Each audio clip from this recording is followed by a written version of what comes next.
The last 2 days in Goa was jam-packed with a lot of things to do. Today, I'ma take it slow.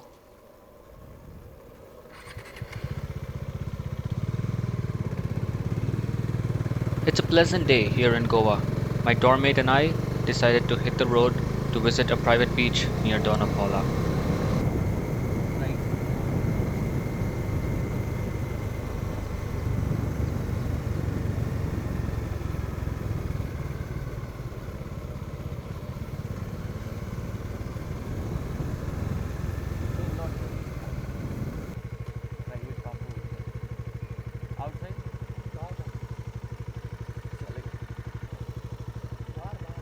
बता U turn ले रहा हूँ.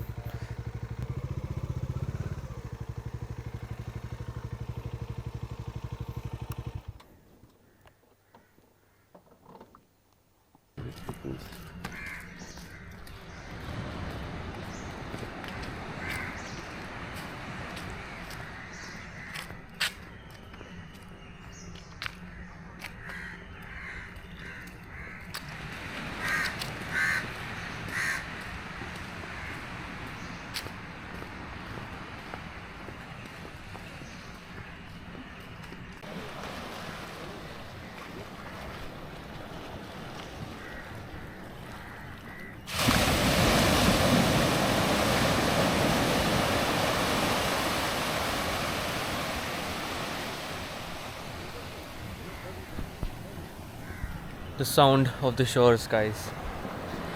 I'm not sure if you can see a hill up there. It's kind of covered. However, you see there, that is Dona Paula. That viewpoint, that's the Dona Paula viewpoint there, right there. We'll be heading there in some time. And all of this is the private property. Eddie Bhai just got me in here. Such a beautiful place. He happened to have discovered this place yesterday when he was just roaming around Goa. Such a brilliant place.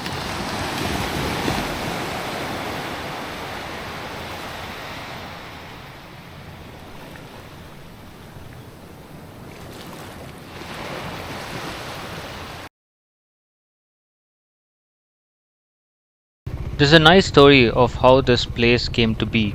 The story of Dona Paula believed to be originated during the 17th century.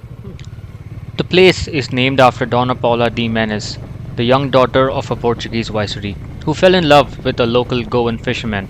The love was so forbidden that, unable to marry him, she threw herself into the Arabian Sea from these rocky cliffs. Well, to this day, the locals believe that her spirit roams around the shores, gazing at the ocean, waiting for her lost love. Do you really think that love like this exists in the modern world? This is how Dona Paula looks early morning when most people are sleeping.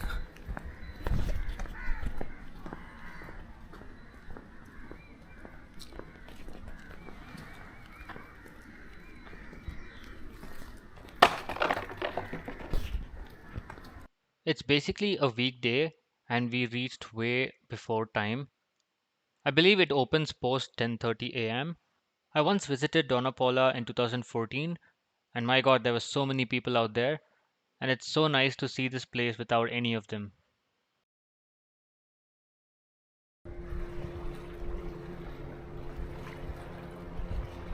That sunrise, man, I can't tell you how amazing it is.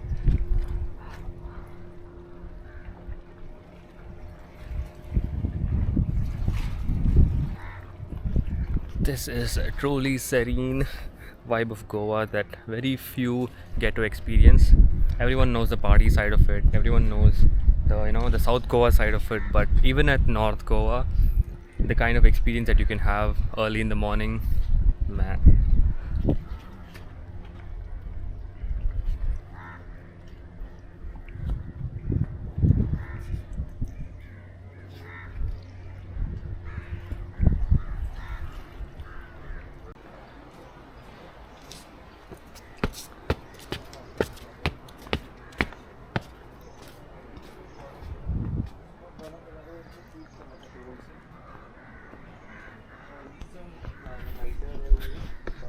We are heading up to Dona Paula View point right now. Man, the place is really amazing without people. I've always seen here, this place being so crowded with people all the freaking time. But now I'm so happy that I'm getting to witness its true beauty.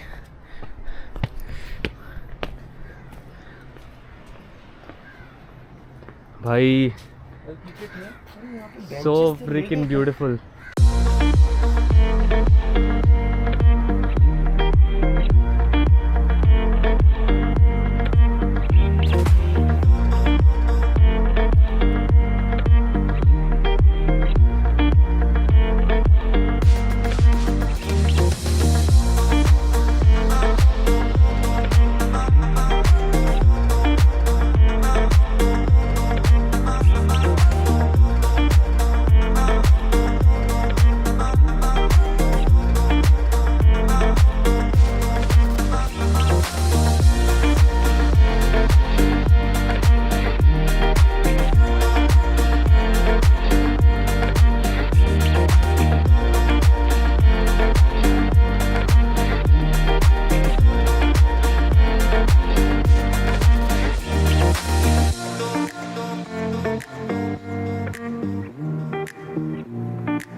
Amazing time at Dona Paula Beach. Now we're heading back to the dorm. I'm super hungry, also thirsty, so I'll just take a pit stop somewhere with Eddie Bhai. Alright, we are on a hunt for a breakfast place. We'll quickly have something and get back to the cafe.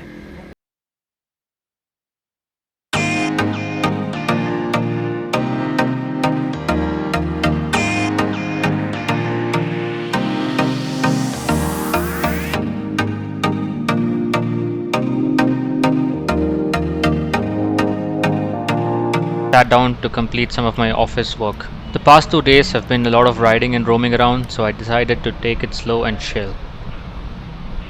Alright, they just shifted my stuff to this bunker bed from yesterday. That's my locker. Now Jade's getting her chain looped, so I'll have to get down and loop the chain. So let's do that first.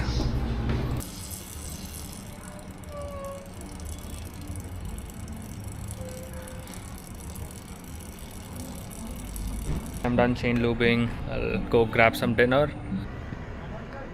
Alrighty, now that Eddie Bhai is gone back home, I'm all alone up here in Panjim city. It's about 9:40 p.m. I'm just heading to have dinner. All shops are closed, but I think most restaurants are still open, so it's kind of okay. There's one all the way to the end, and there is one Naturals ice cream shop that I can kind of eyeball from here. We went there last time.